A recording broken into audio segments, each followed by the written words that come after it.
Hi, I'm Diana. My daughter's 16th birthday was supposed to be magical, a day she'd remember forever. And it was, but not for the reasons I'd hoped. My sister-in-law, Amanda, hijacked the entire celebration to stage her surprise engagement, and looking back, I can't believe I didn't see it coming. 3 months before the party, Amanda suddenly became overly enthusiastic about helping plan Lily's Sweet 16. At the time, I thought it was a kind gesture. Being a single mom, I'd saved for years to make this day special, and Lily had dreamed of a garden-themed party with fairy lights, delicate flower arrangements, and an intimate guest list of 50. She spent hours on Pinterest, her blue eyes shining as she showed me ideas.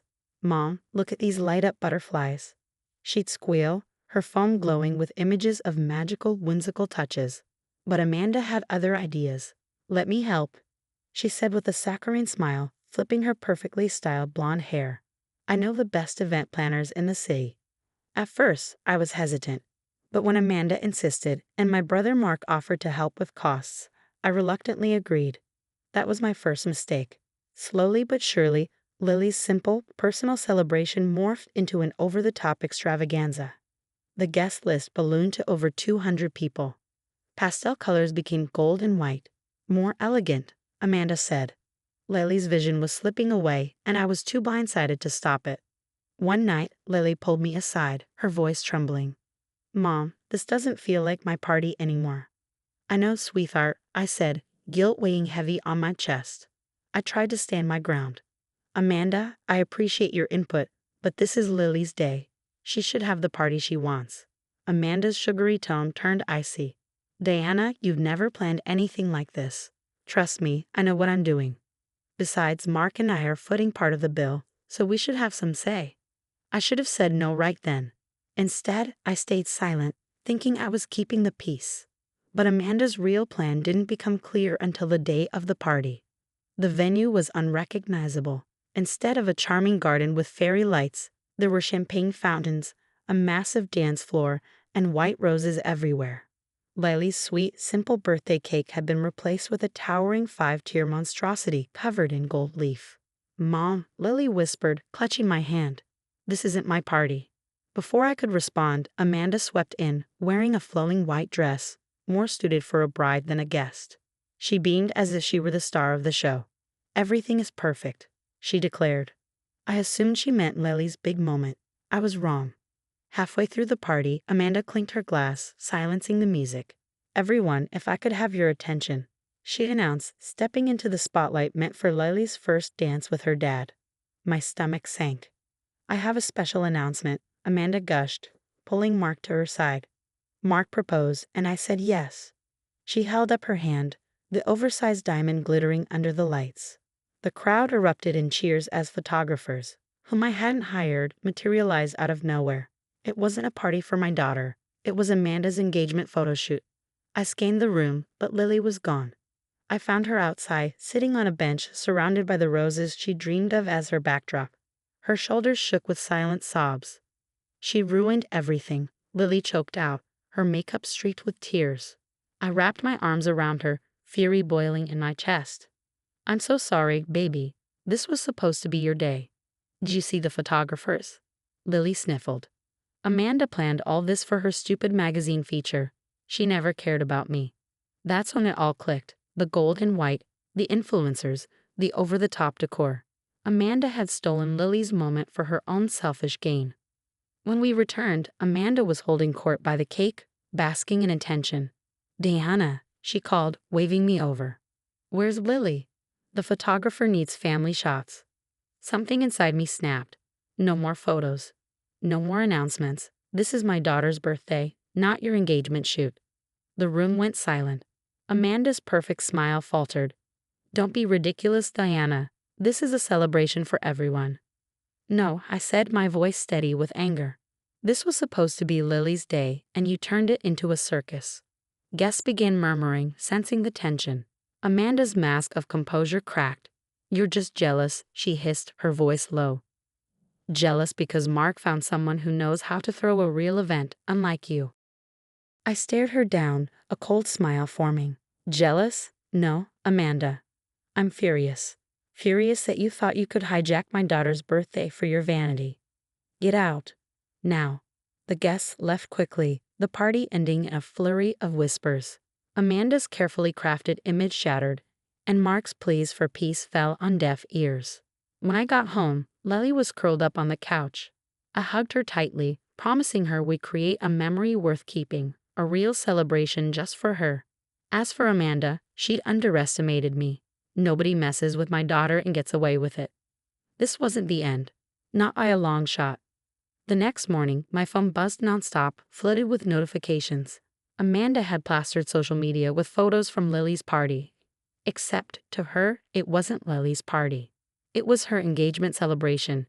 She tagged herself in every shot, using captions like "best surprise engagement ever" and "family moments to remember." There wasn't a single mention of Lily, let alone her sweet 16. Lily wouldn't come out of her room. Her text said it all. Everyone at school saw Amanda's post. They're calling me the girl who got upstaged by her own aunt.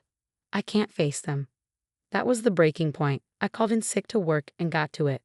First, I contacted the venue, whose manager was furious to learn Amanda had smuggled in unauthorized photographers and violated several contract terms. Then, I reached out to the editor of the magazine Amanda was hoping to get into. "Ms. Walker," the editor said briskly, "we understood this was an engagement party. Our publication does not condone hijacking someone else's event for personal publicity."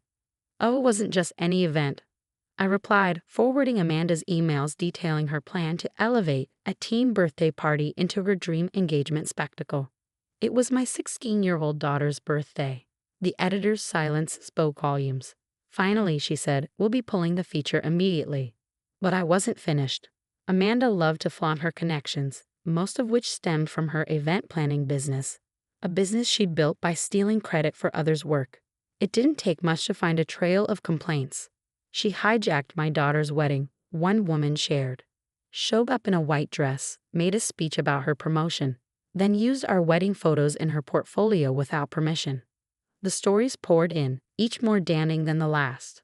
Amanda's reputation wasn't just tarnished, it was shattered. By midday, my phone lit up with calls. I ignored Mark, but when Amanda's name appeared, I answered. "What did you do?" she hissed. "The magazine pulled my feature. My Instagram posts are getting reported." "Harassment, huh?" I said, feigning surprise. "You mean like stealing a teenager's party for clout, posting photos of a minor without consent?" "It was a family celebration," she screeched. "I made it better. That sad little party was embarrassing." "Thanks for confirming that," I replied sweetly. "My lawyer will appreciate it." She launched into threats. She'd ruin me. She'd turn Mark against me. She'd make sure Lily never had another party in this town. But every word only dug her deeper. When Mark showed up later, he looked distraught. "Deanna, please. Amanda's devastated. She spent so much money." Money she stole from Lily's party budget. I cut in. She canceled Lily's original vendors and pocketed the refunds. "I have proof." His face crumbled as I showed him receipts and emails. "She wouldn't." "She did," I said, handing over credit card statements showing Amanda had maxed out his cards for her business expenses. Designer clothes, luxury trips, stage photo shoots, it was all there. "She promised it to pay off with a magazine feature," he whispered.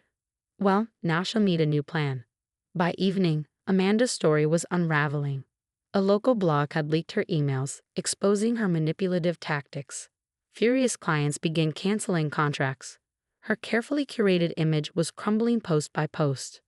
Desperate, Amanda went live on Instagram, sobbing about how she was being attacked by her own family and had only wanted to create a special memory. Her followers rallied to her defense, sending me hate messages.